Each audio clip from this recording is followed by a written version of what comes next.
এটা ছিল 2025 সালে আমার নিচের পাড়া অর্থাৎ বাঘাযতীন তরুণ সংঘের পুজো। এইবারে বাঘাযতীন তরুণ সংঘের পুজোর থিম ছিল রাঙাবরণ। ঢুকতেই যে নারী মূর্তিটা দেখছেন সেটা কিন্তু পুরোটাই মাটি দিয়ে তৈরি, মাটির হাঁড়ি এবং ওই সব দিয়ে, এবং ভেতরে পুরো প্যান্ডেল যেটা দেখছেন সেইটা সম্পূর্ণই তৈরি কুমোরের কাজ দিয়ে, কুমোরের তৈরি জিনিস দিয়ে, মাটির তৈরি জিনিস দিয়ে, যা তুলে ধরেছে বাংলার হারিয়ে যাওয়া এক নিদর্শন।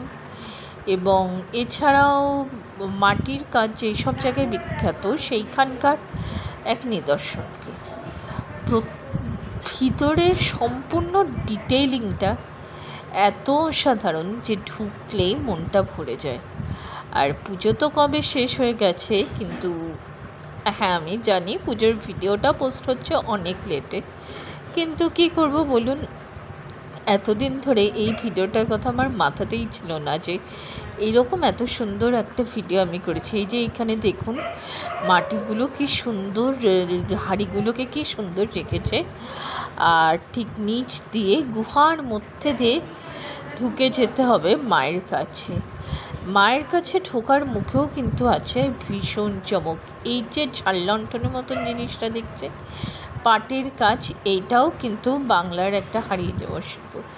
এই সমস্ত হারিয়ে যাওয়া শিল্প সংস্কৃতি, মানে মুদ্রা ব্যাপার হচ্ছে যে বাংলার যা যা কাজ আছে তা নিয়ে কিন্তু তুলে ধরা হয়েছে বাঘাযতীন তরুণ সংঘের এইবারে পুজো রাঙাবরণ। আর মায়ের মুখটা দেখুন কি অসাধারণ না, দূর থেকেই যেন জল জল করছে মুখ। আহা, যতবার দেখছে আমার মনে হচ্ছে যে এখনও যদি থাকতো ছুটে চলে যেতাম। এতদিন পর পোস্ট করছি কিন্তু দেখে মনে হচ্ছে এখন কেন নেই, থাকলে তো আরেকবার যেতে পারতাম। মায়ের মুখটা আহা হা হা। মা সবাইকে ভালো রাখুন এই কামনা করি।